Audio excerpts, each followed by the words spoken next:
Math agus ní agus Carja na Heron. Hello, sons, daughters, and friends of ERA, and welcome to the celebration of our Independence Day.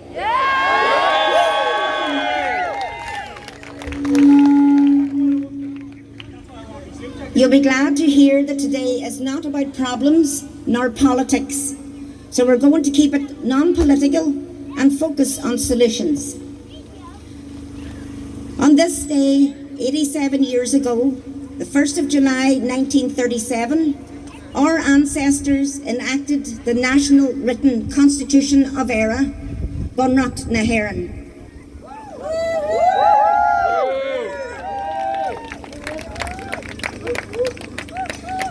So we're here today to honour those visionaries, to celebrate our independence, and to bathe in our culture.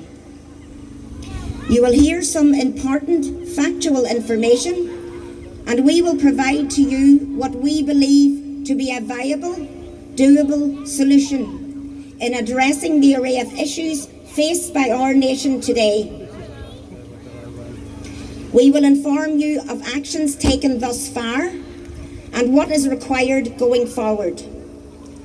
We would ask you to please listen so that the information does not get lost in translation. And you can come and chat to us afterwards if you have any questions.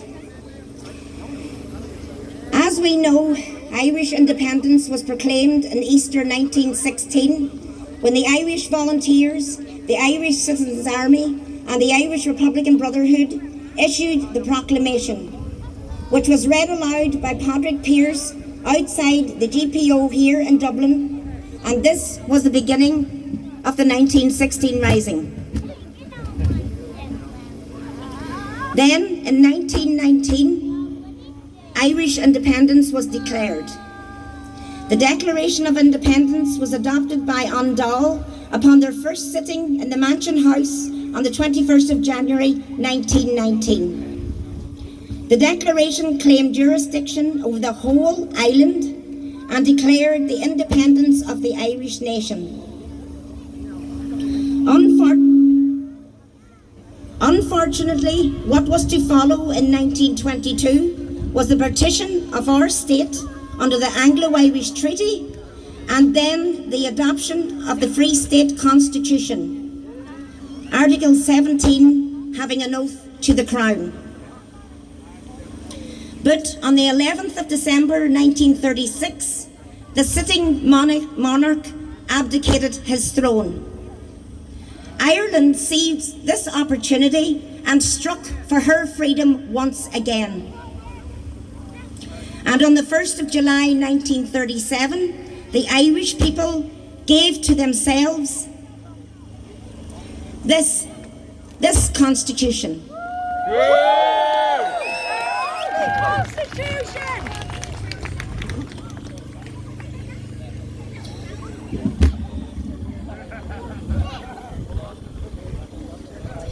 This constitution eradicated any oath to the Crown, and Ireland forged the way ahead for its independence, for her independence. But the Irish people were manipulated and coerced from very early on, and we seem to have taken our eye off the ball. We must now, more than ever, get to grips with our true constitutional position within this territory and state. Therefore, armed with knowledge and facts and the full canopy of law, we must demand judicial review of the government's executive powers and legislation that has been passed which is ultra-virus and therefore repugnant to the Constitution. This includes the EU Migration Pact, and the relevant public bodies with the powers vested in them must step up and prevent it from being proclamated and implemented into law.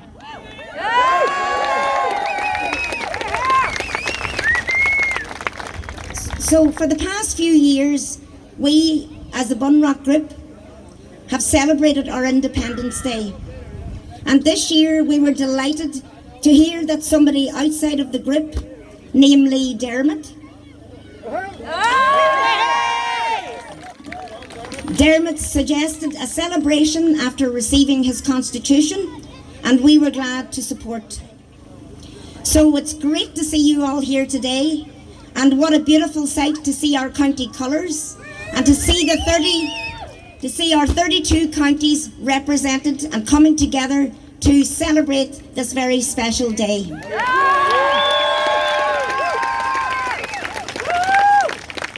So we've put a small programme together. Bear with us, and we won't keep you too long with speeches. So to begin, given that we are a Christian nation, as pursuant to the preamble of An Ben Rot, first Dermot will say a few words and then he will read Psalm 91. Debs, who a lot of you will know from TikTok online, she's going to read out the preamble in Irish, and then Mark Anthony will read out the preamble in the literal English translation. So the preamble to the Constitution sets the tone, principles and aspirations for the entire constitutional framework. It's like opening the chapter of a great book, the opening chapter defining the essence of what follows. So we'll just, Dermot will start now. Okay, thank you.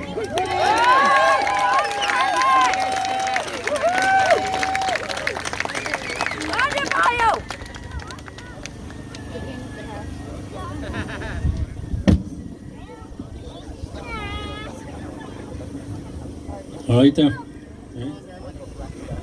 Right, my own family stem back from a little village called Kilmeen in Clonakilty in County Cork. And, sorry, I'm a bit nervous now myself. Moved up to Clonmel anyway. And I thought as a mark of respect, because they would have been people that would have voted for An Ben Rot back in 1937, as a mark of respect for them all, that we gather here today, and I'd read a psalm on behalf of all those souls that are gone and the souls that are still here and they are in the air today. So here we go. He who dwells in the shelter of the Most High will remain secure and rest in the shadows of the Almighty, whose power no enemy can withstand. I will say of the Lord, He is my refuge and my fortress, my God, in whom I trust with great confidence, and on whom I rely.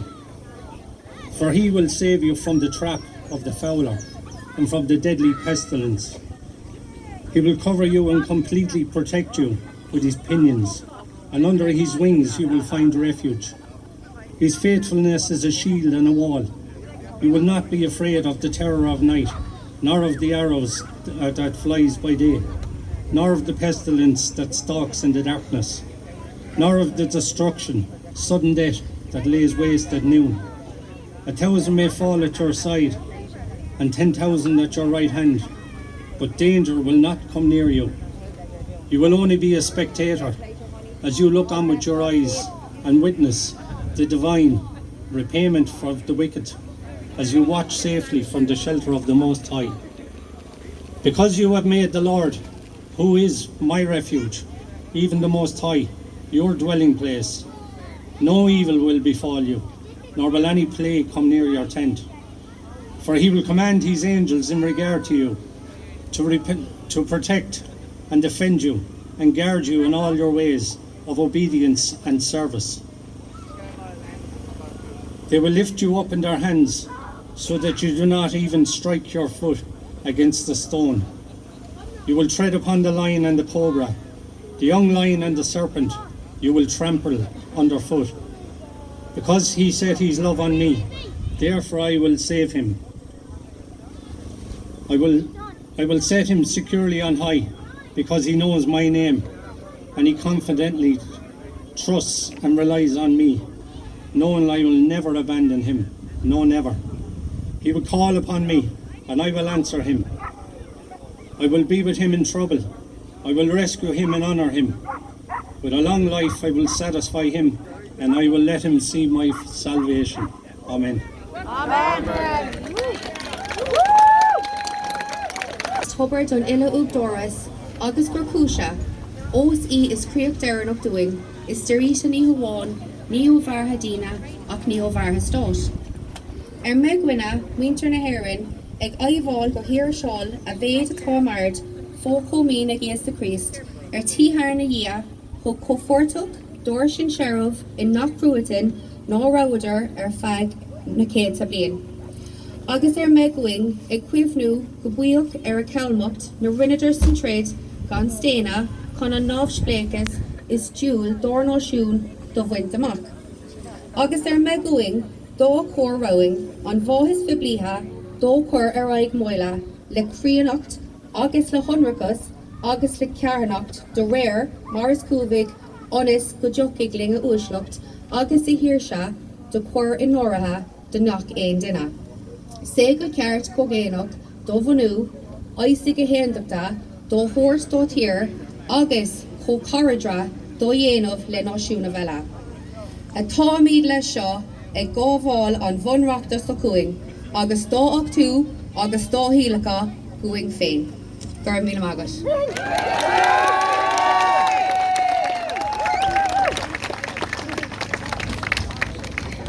Hello. Can you hear me all right? I'm going to read you the English of the preamble. In the name of the Most Holy Trinity, from whom is all authority and to whom our final end, all actions of both men and states will be referred. We, the people of Era, no borders, humbly acknowledging all our obligations to our divine Lord Jesus Christ, who sustained our fathers through centuries of trial and unremitting struggle to regain the rightful independence of our nation, and seeking to promote the common good through due observance, prudence, justice and charity, so that's very important there, so that the dignity and the freedom of the individual may be assured, true social order attained, and concord established with other nations, do hereby adopt, enact, and give to ourselves a constitution. Gormí Meagad. I'm going to read the Declaration of Independence, which was adopted by An Dáil upon their first sitting in the Mansion House on the 21st of January 1919. Hello everybody. Can you hear me? Yeah. Okay. Declaration of Independence 1919. Whereas the Irish people is by right a free people. And whereas for 700 years the Irish people has never ceased to repudiate and has repeatedly protested in arms against foreign usurpation. And whereas English rule in this country is and always has been based upon force and fraud and maintained by a military occupation against the declared will of the people. And whereas the Irish Republic was proclaimed in Dublin on Easter Monday 1916 by the Irish Republican Army acting on behalf of the Irish people. And whereas the Irish people is resolved to secure and maintain its complete independence in order to promote the common weal, to re-establish justice, to provide for future defence, to ensure peace at home and goodwill with all nations, and to constitute a national policy based upon the people's will with equal rights and equal opportunities for every citizen. And whereas at the threshold of a new era in history, the Irish electorate has in a general election of December 1918 seized the first occasion to declare by an overwhelming majority its firm allegiance to the Irish Republic. Now and therefore we, the elected representative of our ancient people in National Parliament assembled, do, in the name of the Irish nation, ratify the establishment of the Irish Republic and pledge ourselves and our people to make this declaration effective by every means at our command.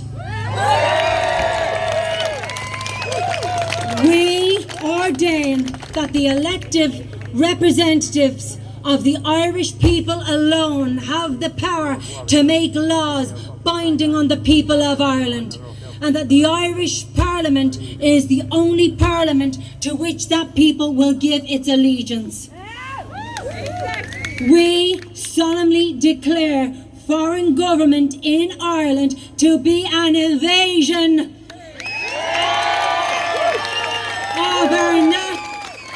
of our national right, which we will never tolerate.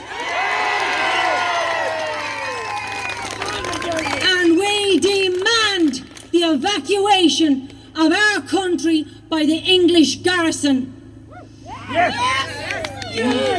We claim for our national independence the recognition and support of every free nation in the world. And we proclaim that independence to be a condition precedent to international peace hereafter. In the name of the Irish people, we humbly commit our destiny to Almighty God, who gave our fathers the courage and determination to persevere through long centuries of ruthless tyranny and strong injustice of the cause which they have handed down to us.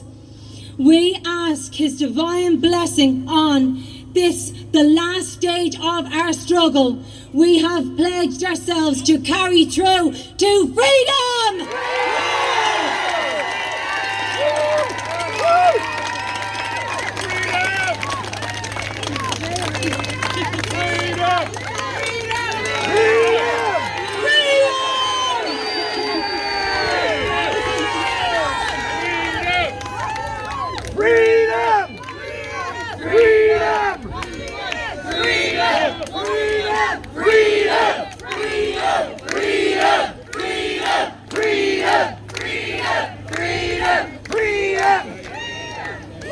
So now Rory Bryan will read the Democratic Programme, which is the Declaration of Economic and Social Principles adopted by An Dáil at its first meeting on the 21st of January 1919.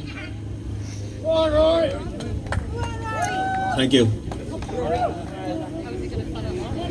If only we had the same words today.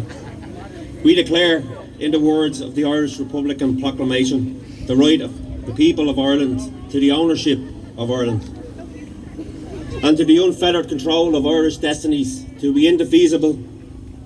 And in the language of our first President, Pádraig MacPierce, we declare the nation's sovereignty extends not only to men and women of the nation, but all its materials, possessions, the nation's soil and its resources. All the wealth and all the wealth producing processes within the nation. And with him, we reaffirm the right to private property must be subordinated to the public right and welfare. We declare we desire our country to be ruled in accordance with the principles of liberty, equality and justice for all. We alone can secure permanence of government in the will and adhesion of the people. We affirm the duty of every man and woman to give allegiance and service to the Commonwealth and declare its duty of the nation to assure that every citizen shall have opportunity to spend his or her strength and faculties in the service of the people. In return for this willing service, we, in the name of the Republic, declare the right of every citizen to an adequate share of the produce of the nation's labour. It shall be the first duty of the Government of the Republic to make provision for the physical, mental, spiritual well-being of the children. To secure that no child shall suffer hunger or cold or lack of food, clothing or shelter, but all shall be provided with the means and faculties recognised for the proper education, training as a citizen of a free and Gaelic Ireland. The Republic fully realises the necessity of abolishing the present odious, degrading and foreign poor law system, substituting therefore a sympathetic native scheme for the care of the nation's aged to infirm. We shall not be regarded as a burden, but entitled to the nation's gratitude and consideration. Likewise, it shall be the duty of the Republic to take such measures as will safeguard the health of the people and ensure the physical as well as the moral well-being of the nation. It shall be our duty to promote the development of the nation's resources, to increase the productivity of its soil, to exploit its minerals, deposits, peat bogs, fisheries, its waterways and harbours, in the interest and for the benefit of the people. It shall be the duty of the Republic to adopt measures necessary for the recreation and integration of the industries to ensure their being developed of the most beneficial and progressive cooperative and industrial lines. With the adoption of an extensive Irish Councillor service, trade with foreign nations shall be reeved on the terms of mutual advantage and goodwill. And while undertaking the organisation of the nation's trade, import and export, it shall be the duty of the Republic to prevent the shipment from Ireland of food and other necessaries until the wants of the Irish people are fully satisfied and their future provided for.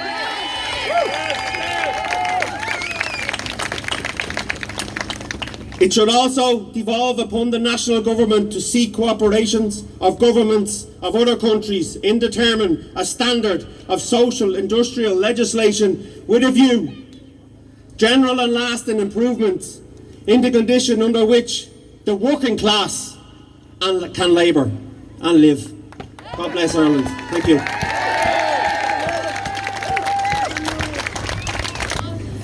So next we're going to have Mark Anthony, who will share some insight as to where we stand today in relation to An Ben Racht, the Irish Constitution, and what steps have been taken thus far.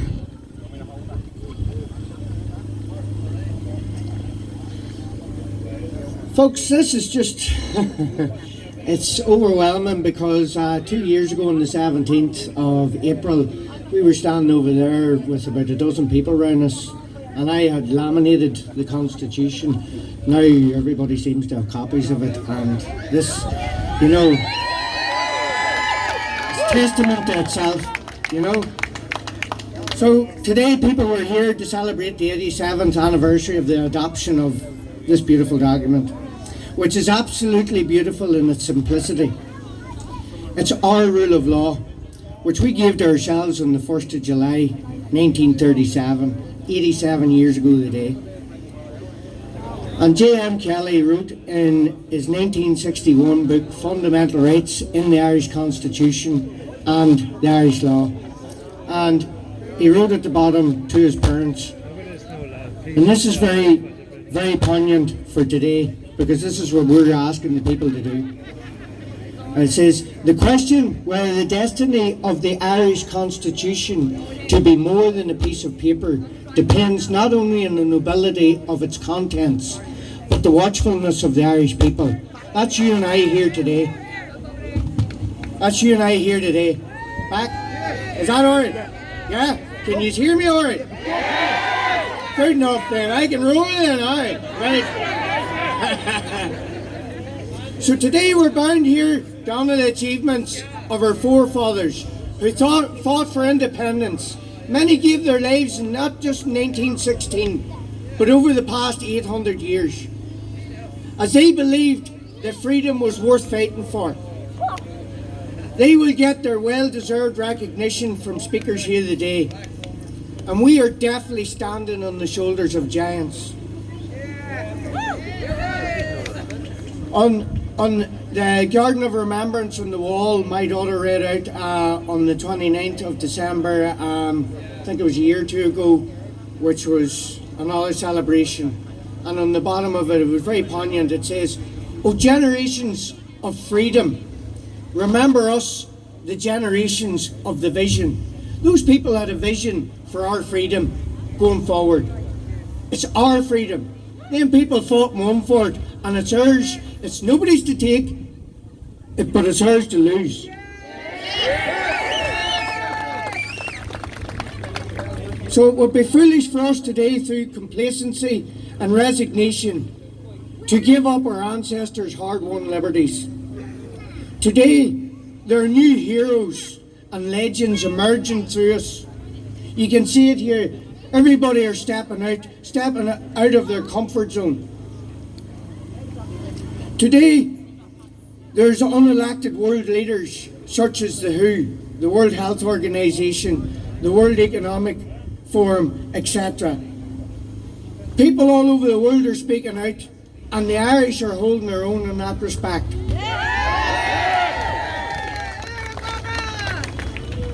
For example, today is the realisation of one man's belief and one man's thought, which was Dermot here.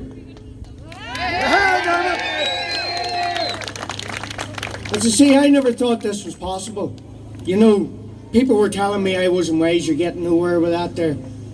Well, I have news for you, you know. So, I get this here. So, for example, Dermot here, he came out with us here and uniting the communities here today and our rights. And we must remember the people that's gone before us. And in the words of Bobby Sands, who gave his life peacefully for our freedoms. And he quoted famously, "Everyone, Republican or otherwise, has their own particular part to play. No part is too great, or no part is too small. No one is too old, or no one is too young to do something." Everyone can make a stand here, people. We are beacons of light shining. You know what I mean? Yous have made your way here today. That's sending a message to those people up here who reside in this place. So we've taken a few actions here, and you just go onto our website here, you'll see it here in the signs. And it's all given freely. Our knowledge is given to people. It's our findings. You know, this is things that have been hidden from us, and we've done a lot of research over the past 2 years. We've bought literature, and we can prove everything that we're saying. We sent this affidavit on the 15th of January this year. It was registered post. It was to 520 recipients. Every government official on this island, every judge, every justice, the Secretary of States, the King of England, fucking creepy Joe Biden got one as well, you know. We even sent President Putin one. Woo! And Elon Musk. And that's the free speech platform. Well, I was taken off at the hour night for speaking just about this. So, go figure. So, we accompanied also. It was all done registered post via, and it cost us thousands. We never asked anybody for nothing. We had a vision, we done it. We printed off a lot of books by throwing in 50 quid each. And from that, it was €10 and £4 postage. And if you got it sent out to you, and you were getting something in return. and we have put every penny of it back into doing what we have done here. And that's the way to go. And if there's anything left over, it'll be going to charity. It'll go to the homeless Irish people. It'll go to wee Polly. Wee Polly. So we notified the government and the judicial representatives to cease their actions that they are repugnant to our constitution. Some examples of the things that we have written in that affidavit is 28% of the South's landmass. That's all the land here in the 26 counties. The landmass, 28% of that has already been prospected and licensed for mining. 26% of the north is prospected and licensed for mining. We've been holding our own in the Spurn Mountains, fighting a foreign mining company called Dalradian Gold. They're looking to get a processing plant to process 2.1 tonne of cyanide per day. That wasn't their original application. 1 gram or something of cyanide can kill up to 10 men or 100 men. So, and this is above in the highest raised black bog in Western Europe. And they can release certain things, into the atmosphere. So it's very dangerous. We are the futuristic mining camp of the world. Orland, open for business. They've been selling us across the world that way. Sinn Féin, Fianna Fáil, Fine Gael, every single political party is aware of this. Why? Because they're given 20 years in the past and 20 years in the future.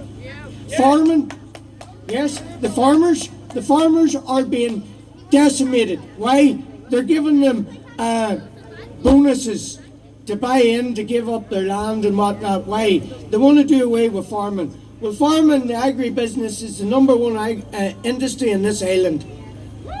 Okay? And they must be respected to feed millions. They'll continue to feed millions because we will support them.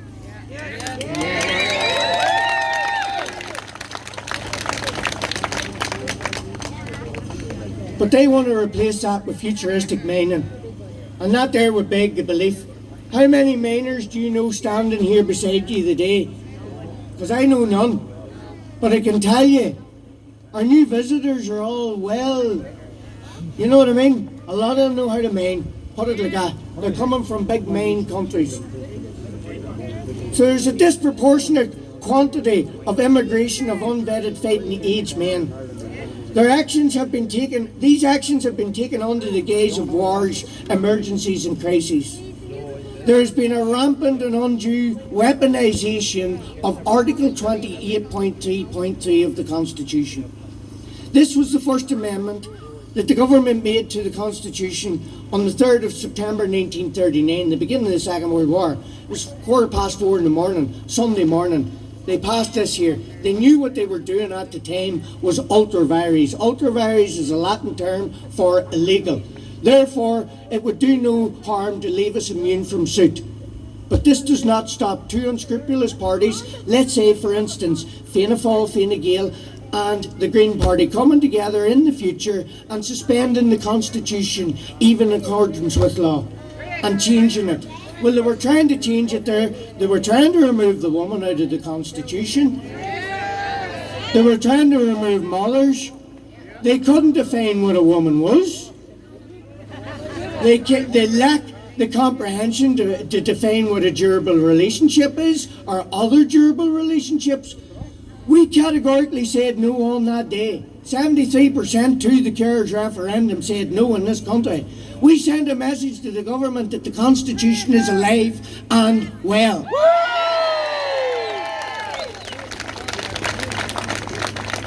We're the custodians of that bit. You see, there's a separation of powers, the judiciary, the executive and the legislator. But they forget one thing, Article 6.1 in the Irish text. It is from the people where all powers come from, and it rests with the people. You know what I mean? What is necessary for the benefit of the people. So I'll continue on with this here, and I'm a wee bit of a blather, by the way, you know what I mean? I'll tickle off a wee bit, but the government, right, given an artificially extended meaning, and that's a big word there, artificially extended. What is artificial? An artificial leg, it's fake. right? So they've given this an artificially extended meaning to the time of war. This amendment allowed the government to implement special emergency powers if there was a war, emergency or crisis anywhere in the world. It no longer required ERA to be engaged in military combat. Also, the meaning of war has been hijacked to mean any chosen government campaign or crisis, whether artificially manufactured or not.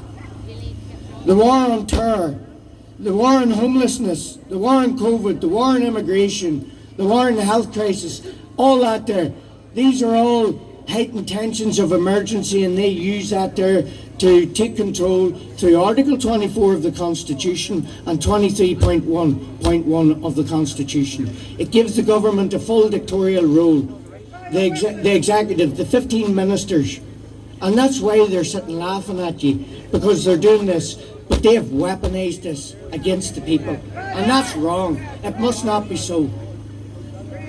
Sending this affidavit was the first step in recalling our factual settings, as directed by our President Michael D. Higgins in May 2021. Well, yeah, I would agree with you. Once again, we are calling on the custodians of Ambanracht. The President, Michael D. Higgins, the Attorney General, all the justices and judges, all those who have a declaration or oath to serve the Irish nation, and you, the people of Eire, as the stewards of this sovereign island and our nation state. I remind you of Article 9.2 of the Constitution. Fidelity to the nation and loyalty to the state are fundamental political duties of all citizens. That's us. So, Sarah Jane will now read the letter that we have sent today, delivered at 10:15 this morning in person to the Attorney General's office. We've also posted it at 10:30 this morning.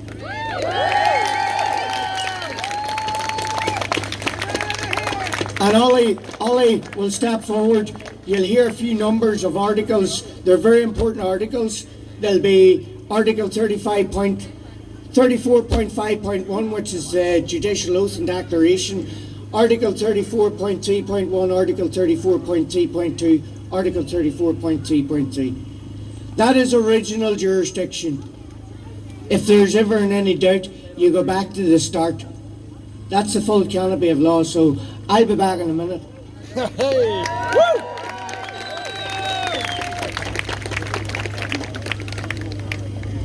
I'm starting with this. Yeah, I think so. Okay, so the first letter was a response to us from the Attorney General after an email. Okay, so this is from the Attorney General. 19th of April 2024, regarding your correspondence to the Office of the Attorney General. Adinja Usal, I acknowledge receipt of your correspondence to the Attorney General dated the 15th of January 2024 and your follow-up email to the office on the 19th of April 2024. Your original correspondence was brought to the attention of the Attorney General at the time it was received. Failing to acknowledge your original correspondence on the date it was received was an unfortunate administrative oversight, and this oversight is regretted. However, please note that pursuant to Article 30 of the Constitution, the Attorney General is the advisor to the government in matters of law. He and this office do not advise or engage with parties other than government departments and offices, save in very limited circumstances which do not apply here. Regards, Cormac Tighe. So the response that was sent this morning, that was hand-delivered this morning, to that letter, okay? 1st of July 2024. Dear Mr. Tighe, in response to the correspondence from the Office of the Attorney General dated the 19th of April 2024, see Exhibit A attached, we would like to make reference to and request clarification on a number of points. 1. We note the letter was addressed to Bunrock 1937 Group. In the first instance, the document dated the 15th of January 2024, sent to the Office of the Attorney General by a registered post, containing one entire binding bilingual document in the form of rebuttal letter, affidavit, notice jurisdiction and notice cure and remedy, was sent by the people of Eire. We kindly request that you reply to us with respect and honour as the people of Eire. 2. The reply letter does not contain a reference number. What is the specific reason for this? 3. The letter stated the Attorney General is the advisor to the Government in matters of law as pursuant to Article 30 of the Constitution. Whilst we do not dispute this, can you confirm that our understanding as set out below is factually correct? A. The Attorney General has a responsibility to the people of Eire as pursuant to Bunrock na hÉireann 1937, Article 34.5.1, in conjunction with Article 34.3.1 and 34.3.2 as pursuant to Article 5 and Article 30. B. The Attorney General is designed to remain outside the Government so that he may be the Government's unbiased advisor.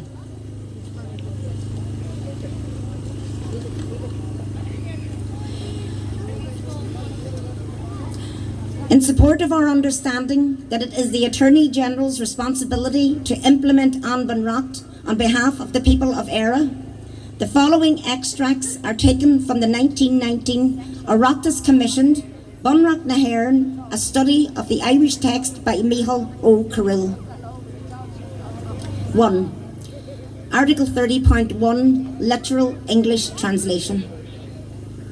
There will be an Attorney General, and it is he who is advisor to the Government in matters of law and legal opinions, and he must operate and fulfil every power, every function, and every duty which is conferred or imposed upon him by this Constitution or by law.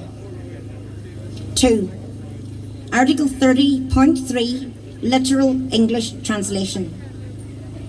In the case of every crime and offence that is brought in any court which is established under Article 34 of this Constitution, except a court of summary jurisdiction, it is in the name of the people and at the suit of the Attorney General or at the suit of some other person who is authorised for that in accordance with law that the charge will be made. 3. Article 30.4, literal English translation. The Attorney General's being a member of the Government is not permitted.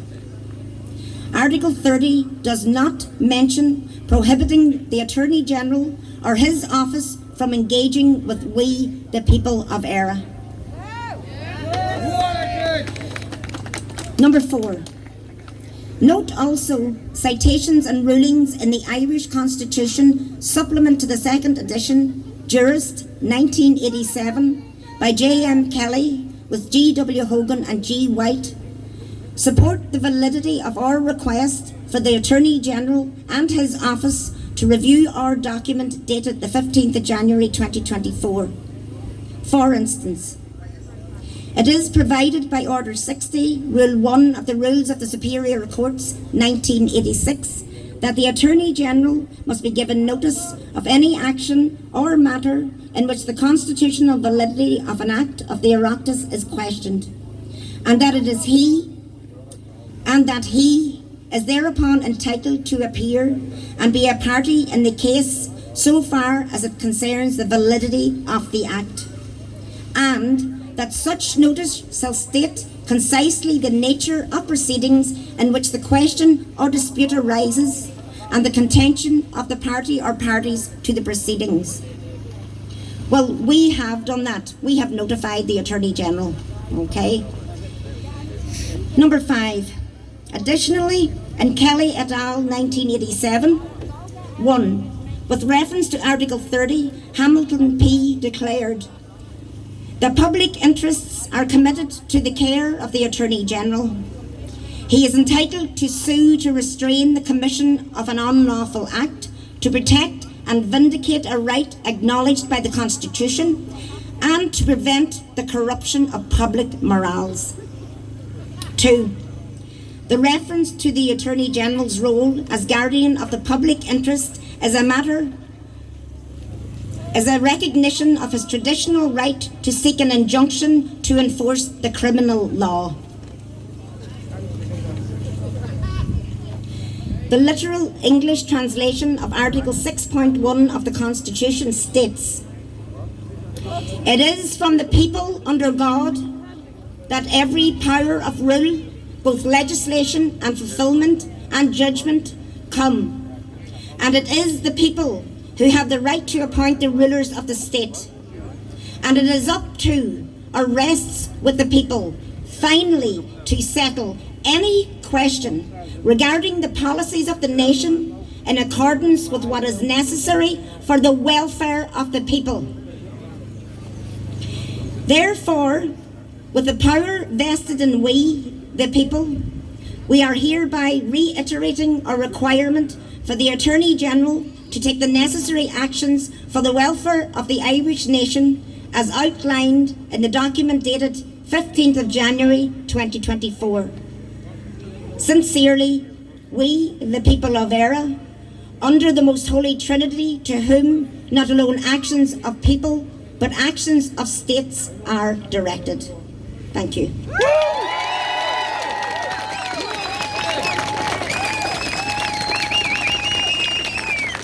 So Ollie's just going to read out for you the 3 articles that were mentioned in this letter. 3 of the articles that were mentioned that just didn't hear what the articles are about. So the 3 articles he'll read now from that.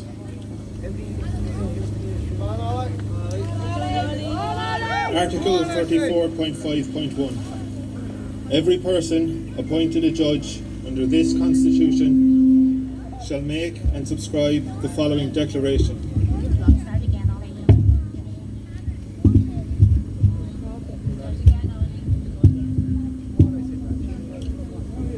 Article 34.5.1. Every person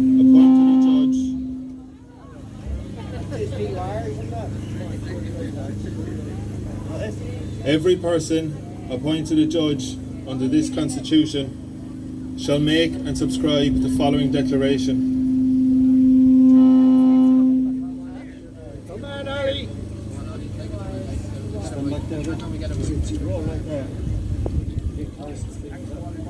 Every person appointed a judge under this Constitution shall make and subscribe the following declaration. In the presence of Almighty God, I do solemnly and sincerely promise and declare that I will duly and faithfully, and to the best of my knowledge and power, execute the office of Chief Justice, or as the case may be, without fear or favour, affection or ill will towards any man, and that I will uphold the Constitution and the laws.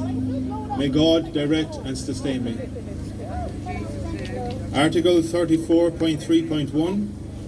The courts of first instance shall include a High Court invested with full original jurisdiction in and power to determine all matters and questions, whether of law or fact, civil or criminal. 34.3.2. The jurisdiction of the High Court shall extend to the question of the validity of any law having regard to the provisions of this Constitution. And in all cases in which any such matter shall come into question, the High Court alone shall exercise original jurisdiction.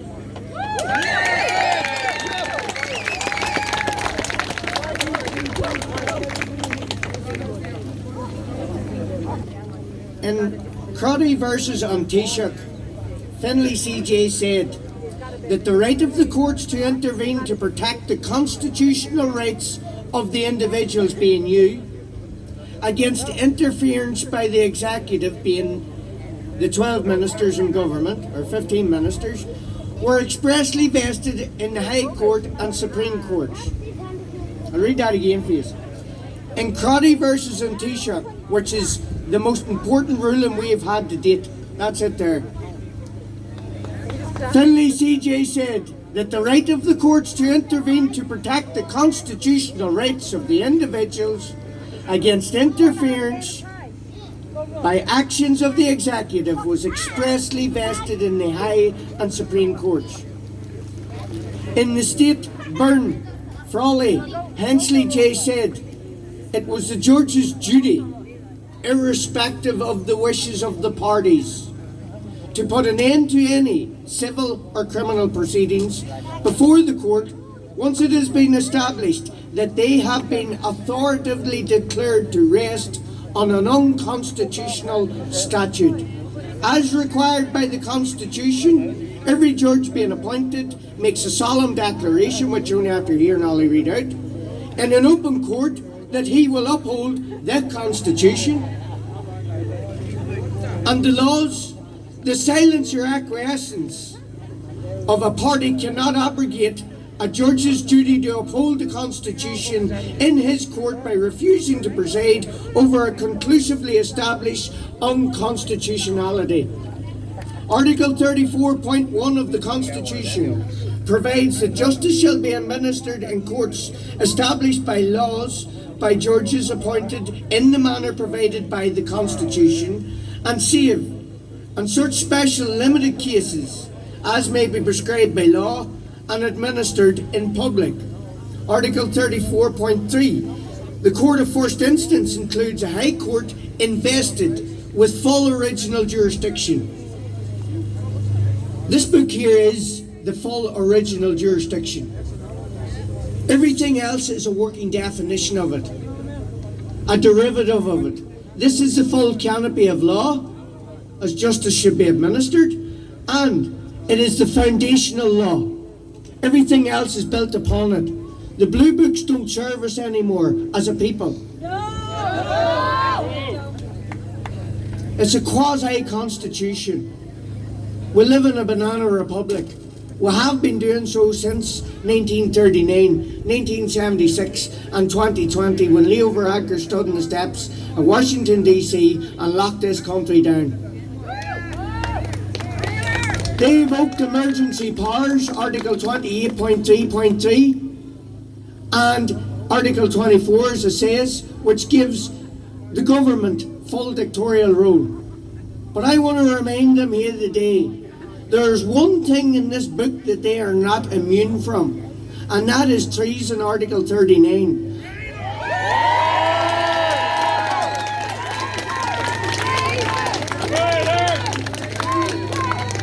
Yeah. And Article 15.13 explicitly states that. 15.13. They are exempt from everything but treason. So, no law shall be enacted excepting from the appellate jurisdiction of the Supreme Court cases, which is this. That's Supreme Court cases, and Crotty versus Taoiseach, or Crotty versus Taoiseach 1987. I'm going to explain to you what that is, because you've been hearing a wee bit of it. You're even hearing of soldiers called Crotty at the minute. You'd nearly think the government are trying to tell you. Crotty versus Taoiseach is the most important Supreme Court ruling on this island. It says that no outside international law can impede upon the national policy, which is the Constitution, the written, enrolled, codified Constitution.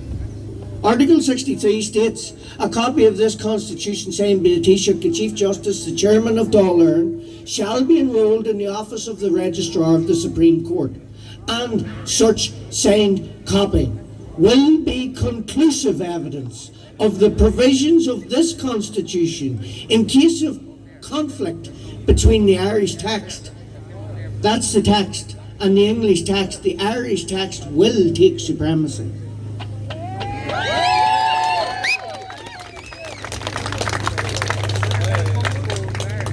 So again, my brothers and sisters, and I want to call you that because we're all children of the goddess Eru. We're children of Era. I hope you understand from this that no man or state is above the law. The only option that they have to evade that is by changing the Constitution. And that needs our consent.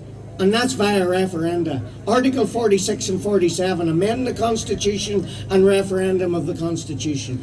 Article 49, all powers are vested in the people since 11th of December 1936.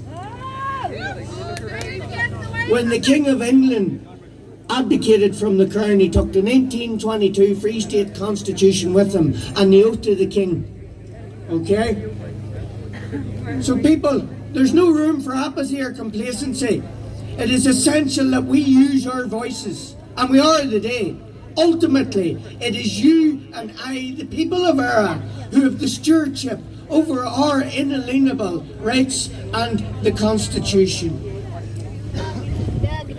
The courthouse are the most important buildings on this island, and that Constitution is the most important document. We all need to educate ourselves, and that's part of what this is here today. We all need to educate ourselves and our families on our constitutional and God-given rights within it. They're not complicated. Article 38, Article 40, 41, 42, 43, 44. Article 40 is your personal rights, Article 41 is the family, Article 42 is education, Article 43 thinks religion, Article 44 is private property. They are the things that's under attack since 2020. They've been trying to attack the family, they've been attacking education, they've been trying to remove your properties from you. You know, it's all constitutional issues. We have a right to stand up for this.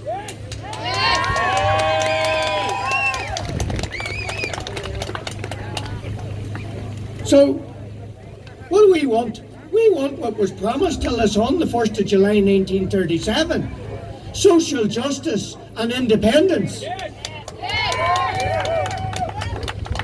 How is ceding our sovereignty to foreign courts in Europe? You're either sovereign or you're not sovereign. You're either king or you're not king. You can't be half king. You know what I mean? It doesn't work. So knowledge is said to have power, and that is true. But awareness, it's only through awareness followed by meaningful actions that will set you free. Challenge your schools to provide a proper education for our future, our children.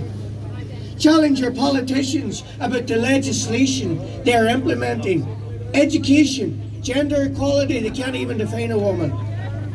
The family, they can't define what a durable relationship is. Muhammad Qadi can tell you he has 10 wives. And we have another thing here which is ceding sovereignty. In 2013, November 2013 I think it was, both houses of the Oireachtas passed legislation for a unified patent court. Patents are everything, people. Patents are ownership. You know what I mean? All these things that they were given to people during 21, 22, whatever, we all know there's patents on them. And that's patents of ownership. So if they cede these here, our sovereignty, they're going to cede our sovereignty to one court in Belgium. And that will make all our decisions on our patents. Does anybody here know anybody who takes out patents? Because I don't. But I'll tell you who does. The likes of Google, the likes of Amazon, the likes of Pfizer, the likes of AstraZeneca. And these people here want control of this. The 5G installation, the control of the life shelf of medications that they're giving out, and being able to implement them through warp speed a lot quicker without scrutiny. So don't waste your breath complaining to your friends or your family. It won't make a difference. Use your own voice. Go straight to your civil servants. Go straight to your politicians. Instruct them. You now require them to do their jobs. How to act and how that they should be providing the services that they're paid to provide. It is, politicians don't take away your freedoms, people. They're only lobbyists for big pharma and big corporations. It's the courts, as we've all realised, that take away your freedom and grant your freedom. I'm going to reference Enoch Burke. I'll reference Julian Assange. I reference even Nelson Mandela. The courts removed their freedom, and the courts then sold them again. The Guildford 4, the Birmingham 6. We've seen injustice to loads of people, especially the Irish, over the past 800 years.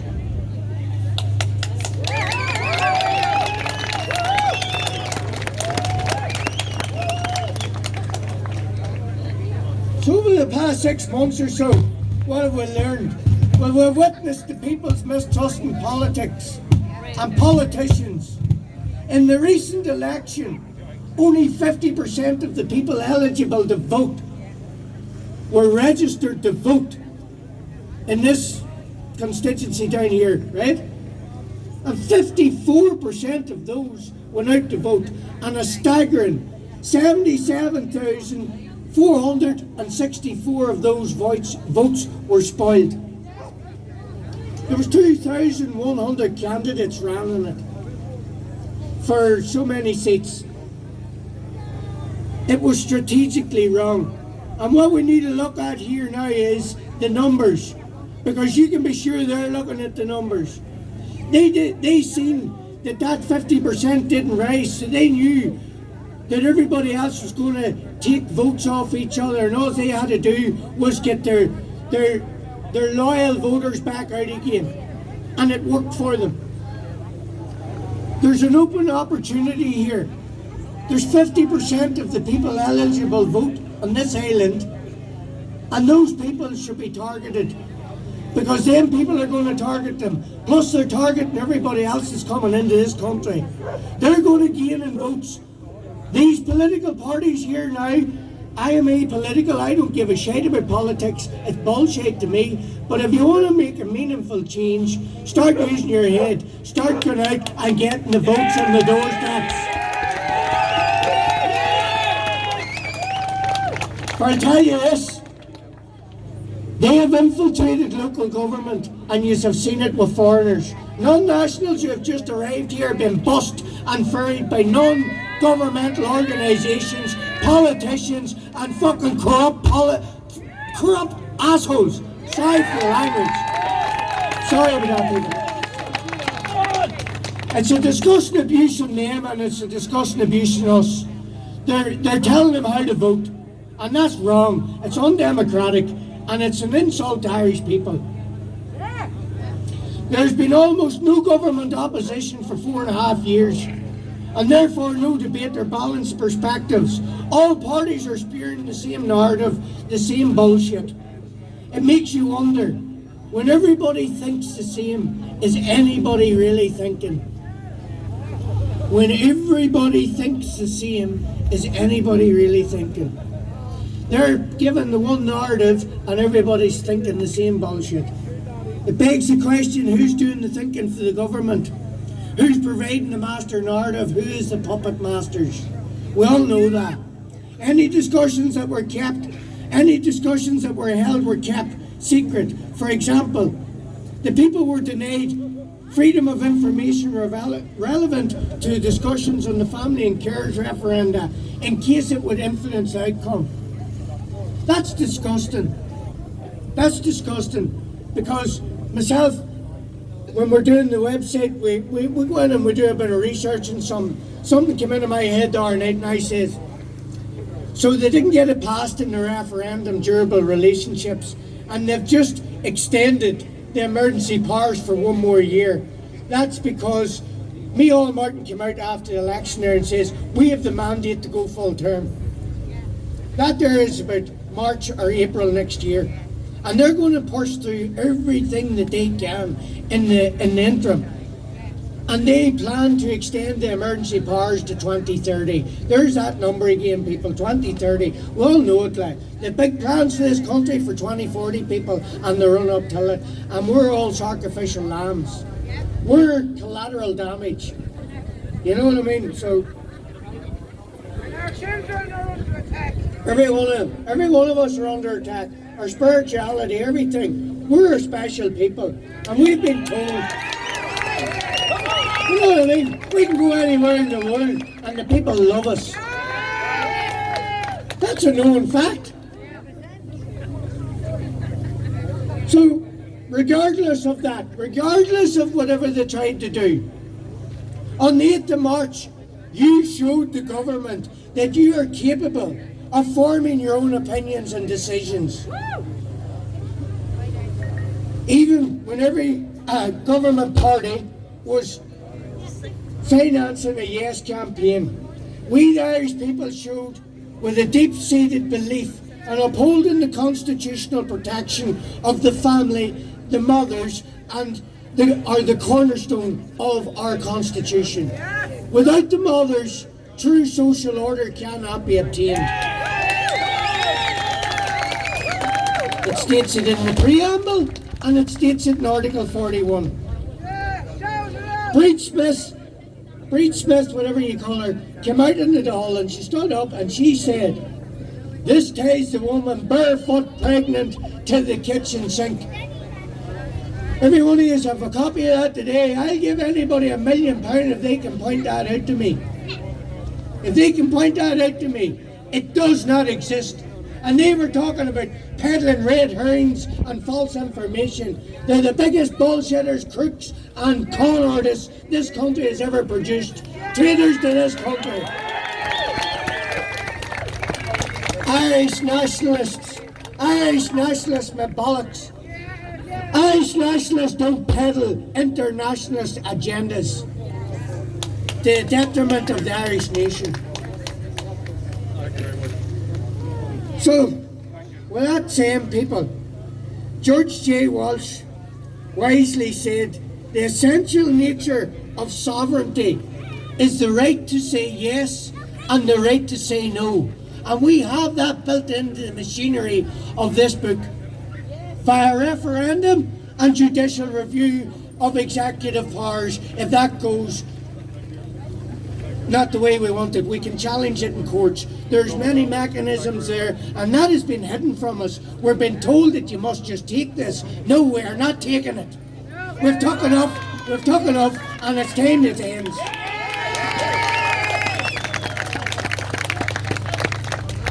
I took enough of your time of the day here, people, on this here. You know, I don't normally read a script, I normally go free. You know what I mean? I hate reading, but it's important.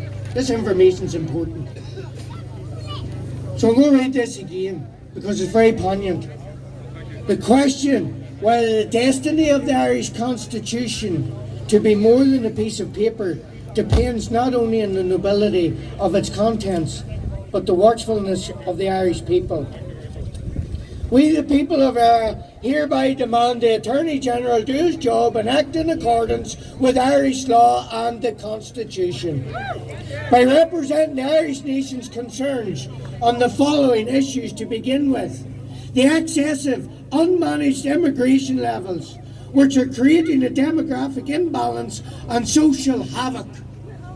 The sheer volume of unvetted men is creating a profound sense of fear in our towns and our villages, where they have been planted. These policies are being implemented above the Irish needs of vulnerable Irish homeless people. There's supposedly a housing crisis in this island. The Irish people are on housing lists for years, and others are paying extortionate prices for rents. Yet Varadkar, on his exit speech, pronounced with pride, that he managed to house and admitted 120,000 asylum seekers. Where did they magically get this accommodation to put these people in? Well, there's people, you know, if you went to Dublin 20 years ago, there was people homeless in the streets. What about our own homeless? What about our own homeless?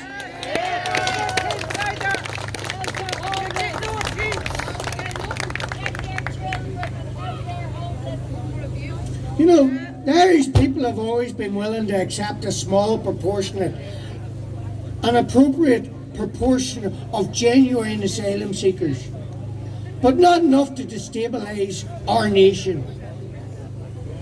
This does not include the tented cities containing fighting age men that are being put in and planted around the city of Dublin.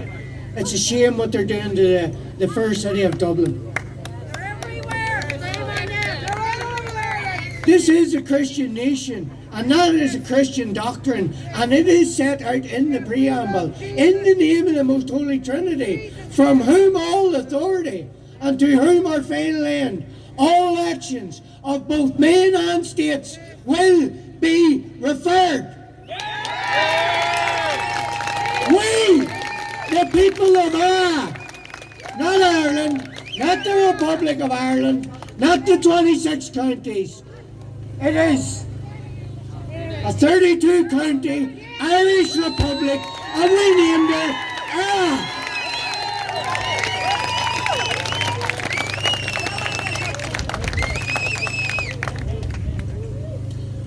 Religious organisations are just that. They're giving you a version of what it is to be a Christian. Jesus! Christianity is a faith, it's a belief.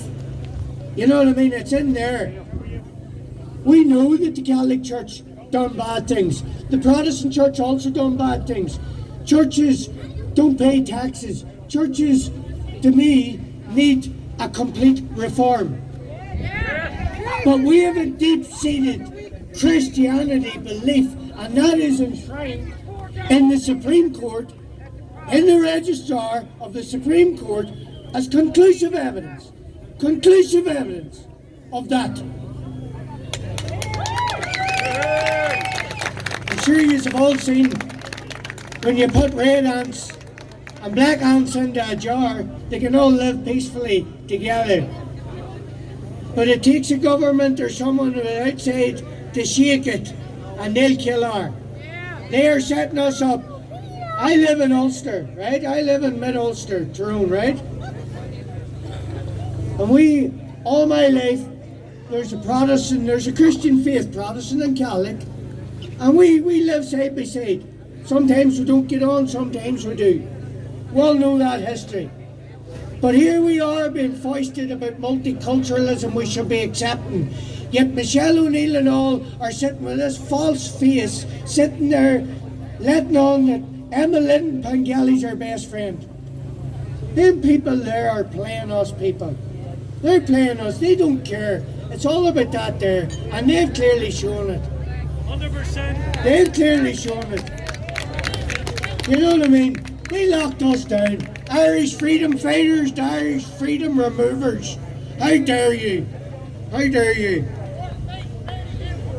Lastly, by no means least, issue High Court injunctions on behalf of we, the people of Ara. Stop the government relinquishing of our independence and our sovereignty. It was hard fought for. We fought for 700-800 years, the Brits, to get it. And here we are now handing it away. We had an 89-year land lease, and that there was the Article 11 of the 1922 Irish Free State Constitution. It states it in it, read it. Article 17 of that Constitution had a note to the King of England and his heirs.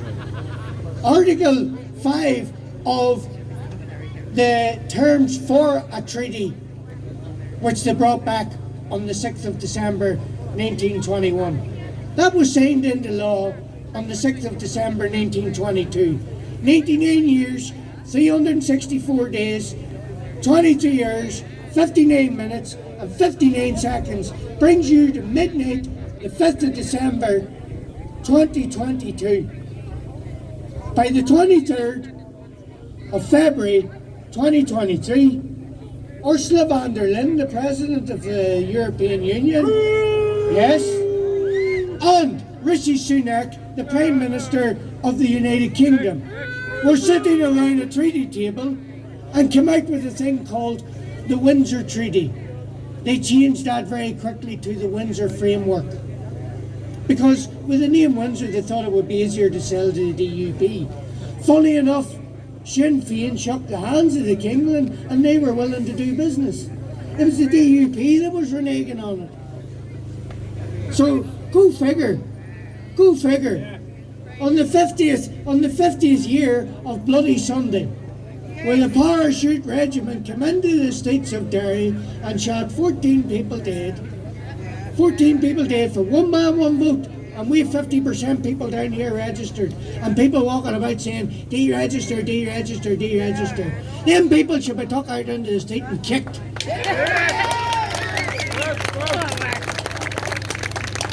So if you're not willing to do your job, Attorney General, and do what you're responsible and hold the government to account and implement the will of the Irish people, we demand you resign your position in public office for failing to uphold your solemn oath to the Constitution. Thank you very much, people.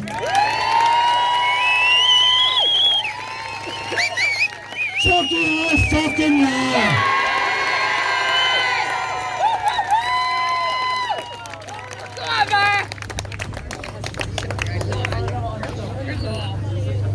Ta Allah an seo, our day has come.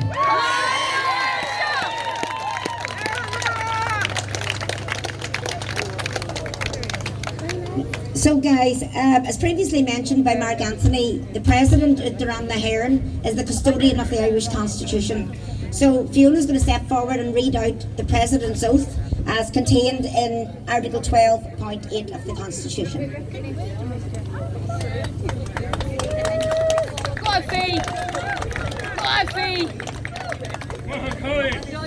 O Duran Naharan, you are the guardian of the Constitution.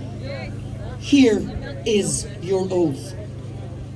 In the presence of Almighty God, I do solemnly and sincerely promise and declare that I will maintain the Constitution of Ireland and uphold its laws, that I will fulfil my duties faithfully, conscientiously, in accordance with the Constitution and the law, and that I will dedicate my abilities to the service and welfare of the people of Ireland. May God direct and sustain me.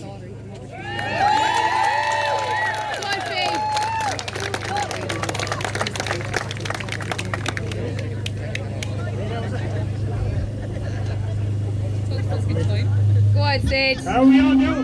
Go ahead, First of all, what? On the Murphy clan!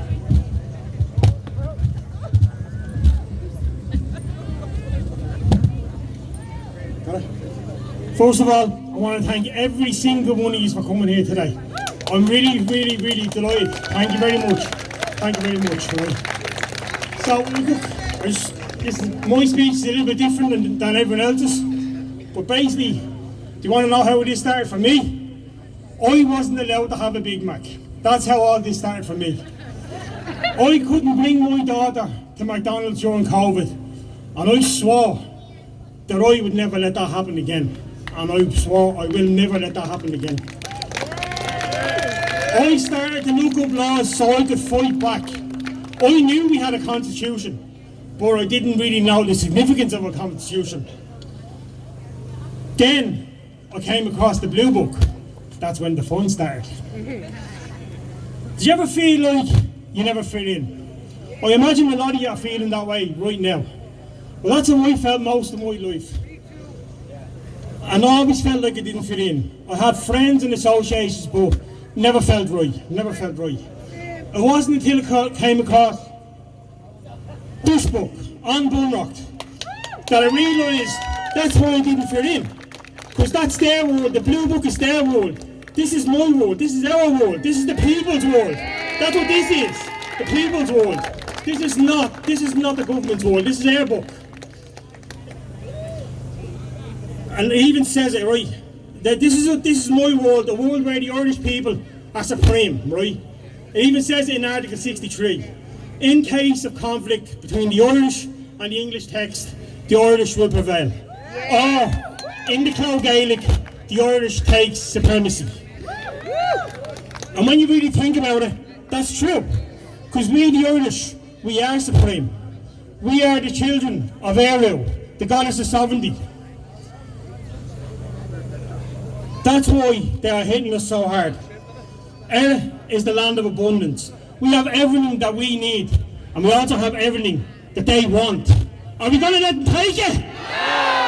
No, we're not. They seem to have forgot something about the Irish people. We are the ultimate underdogs, right? We are always underestimated, but we always rise to the occasion. Always. This is one of those occasions. This is where we regain our Irish spirit. They want us to give up. I will never give up. Will you? No! I know who I am, what I am, and where I am because of this book. This is what I want for all of you. I want every one of you here to be able to empower yourselves. I truly believe that's what our forefathers and foremothers wanted for all of us. They've been through enough oppression. By removing the 1922 Constitution, which had the oath to the King, and including Article 63 where the Irish take supremacy, they did their best to make sure that future generations like ours would never be oppressed again. Every important, Mouse has already said that, but every important decision that's made in this country is made in the Supreme Court, right? I promised Mark that I'd get him 20,000 people. I didn't get you today, but I'll get you the next time, I promise you. I'll get you the next time. But I didn't get you today. But I will get 20,000 people outside that Supreme Court. Every single one of you holding this alive, saying you want a judicial review. Every single one of you.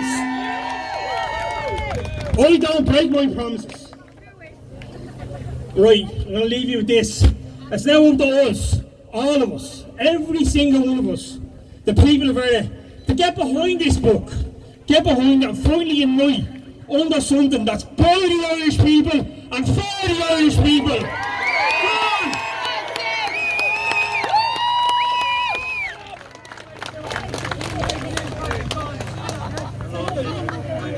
I'd just like to say a big thank you to Dermot, Soldier of God, for calling this wonderful gathering and for bringing us all here today in celebration of our Independence Day. So thank you, Dermot.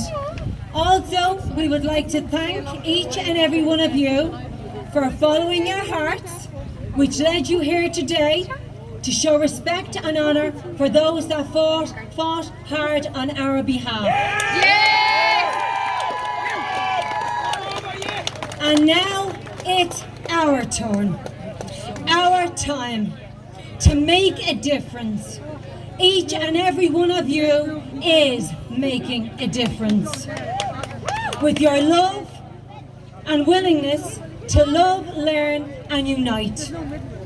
We as individuals are like little pebbles, each creating a little ripple effect. Hello, what's your name? My name's But as these little pebbles come together, collectively, we can create and become a mighty, fierce wave. A force to be reckoned with. Be under no illusion, we have the power. Yes, we are powerful. I don't know what. Now, I would like to give thanks to a very special man. On behalf of An Bunreacht and everyone here today, Mouse, Mark Anthony, we would not be here today if it wasn't for you. We would not know what we know today if it wasn't for you. We would not have a viable solution today if it wasn't for you. We have no doubt in our minds that this book documents made its way to you. No coincidences. It's like you are handpicked for the task. Divine intervention, you could call it. The only one for the job was you. You are a man of love, passion, determination and dedication, committed to finding the truth, your love for justice and true, solid facts. Ever since you found our primary law, 1937 on Bunrocht, you haven't stopped to take a breath. The efforts, the endless research you have undertaken is outstanding. You are laser focused, forensic in your research, bulletproof prepared, while armoured with solid facts. And being that perfectionist you are, no stone is left unturned. Undeterred, unstoppable, and driven for all the right reasons. You have also been a very patient teacher to many of us, generously sharing all your hard work and findings to provide us with a better understanding of our constitutional rights, and never asking for as much as a penny in return. If anything, it has cost you financially, and hundreds of hours of your time happily spent educating many of us. All you asked was that we share the knowledge. Mouse and Mark Anthony and On Bunrocht have created a stunning website www.bunrocht1937.ie so that every man, woman and child can have access to the law of Éire. All factual evidence and supporting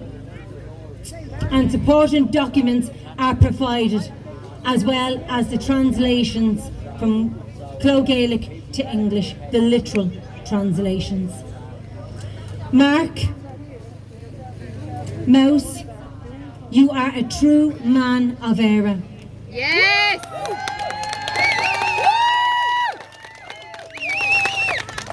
Who has put her first for the last few years, working tirelessly and selflessly, mind, body and soul, which is a reflection of your love for our island and our people. And because of your work, we now have and know our de jure constitution. What you have done has ignited a fire in our Irish bellies.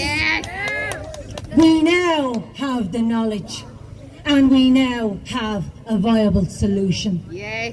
Thanks to you. Mouse, Mark Anthony, we will be forever grateful for all you have done and continue to do. We, the people of Éire, sincerely thank you from the bottom of our hearts.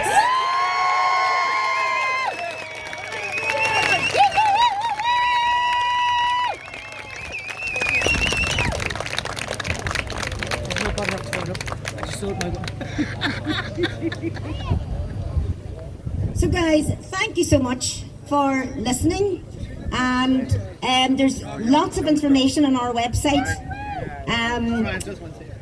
I hope you found it beneficial, and there is some affidavits. The document that we sent in on the 15th of January, we have some available here.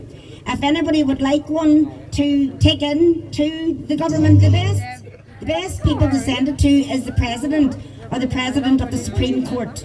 Okay? So if you want a copy of that, they're available here. All right?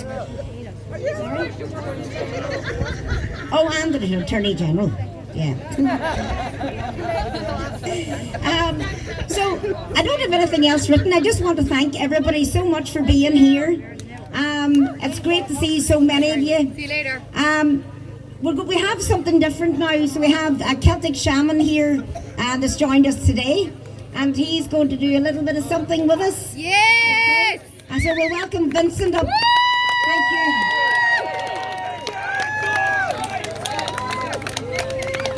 Well, first of all, I'd like to introduce myself. I'm the Spirit Defeated from TikTok. I'm going 10 years into the Spiritual Awakening life. How I ended up in the Spiritual Awakening life was the sudden death of my father. That was 10 years, and then I looked at the world a lot different. I realised how misorganised the world was. So from that, I went into mindset. Now I'm a core shaman. I have a great understanding in relation to trauma, vibration and everything else. I have been below in plantations and everything else, and I've seen the first-hand effect what it does. I went down to Clonmel, I seen a historical site that was damaged. I love Éireann with all my soul. Éireann is my blood. And I can see you people out there, you love Éireann. Yes! Every bit of it. Yes! And what's over us every day and what's guiding us every day is Goddess Éireann. And that woman is guiding me, that Goddess, every day. And that's exactly what I'm going to do. So first of all, I want to hold the Constitution book up. Set your intentions where you want this Constitution book to go. How do you want this Constitution book to be recognised? And from that then, send it out to the universe. Visualise it. Watch it get bigger.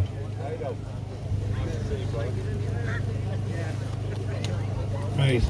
So from that now, I'm going to open up a sacred space. Now this is going to be I don't want no noise, I don't want no smoke, and this is respectful now. My shamanic journeys is respectful to me. And that's the way I look at them, as a very respectful thing. What you said this?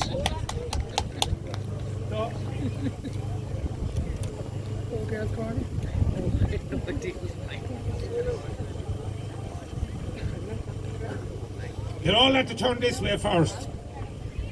Face the south.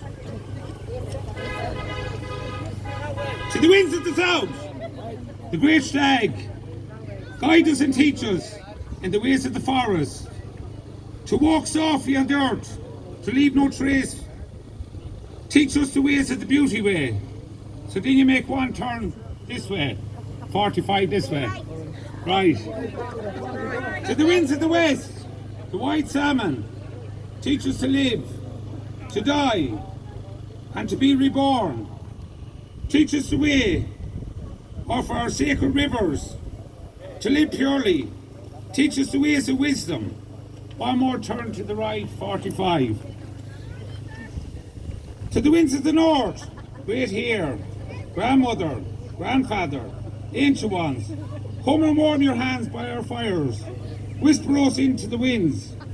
We honour you that has come before us, and we honour you that will come after us, our children's children.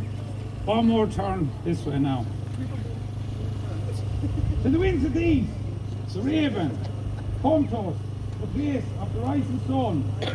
Keep us under your wings. Show us the mountains that you only dare to dream of. Teach us to fly with the wings of the great spirit. Now we have to touch the ground. Well, it's all respect. Mother Earth, we gather for healing of all our children, the stone people, the planet people, the four-legged, the two-legged, the creepy crawlies, the fins, the furred ones, the winged ones, and all other relations. Now, up, put your hands up to the sky. Father Sun, God Mother Moon, the Star Nation, great spirits who are only known by thousands of names, and you, who are the unnamed ones, thank you for bringing us together and allowing us to sing the song of light.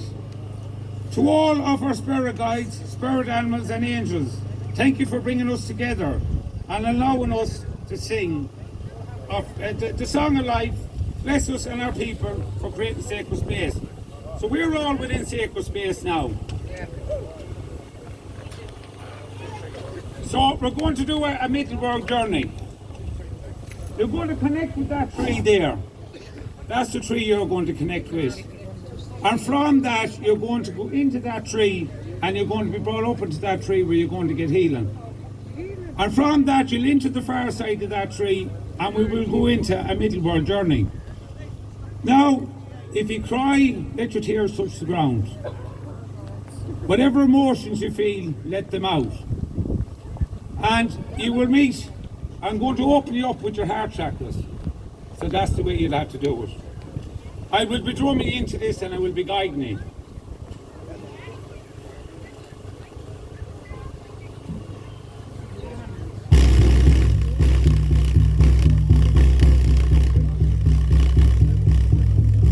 So from here now, visualize a green glow from the middle of your chest. That's your heart chakra. And the more you look at it, the bigger and bigger it's getting.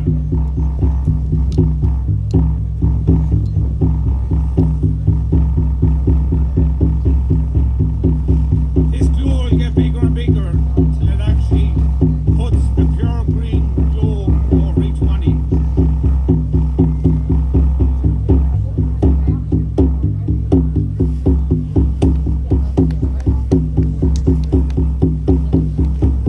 So now we make your way towards the tree. And each footstep you take, you're grounding with Mother Earth.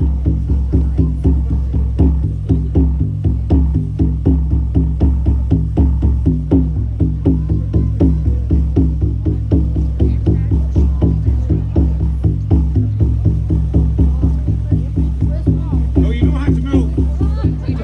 Sorry. Right there, you don't have to move. Come back again.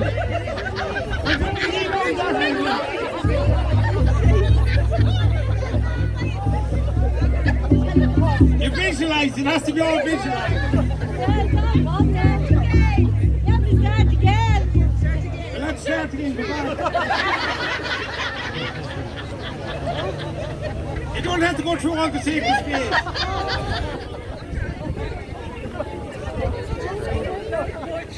Back again.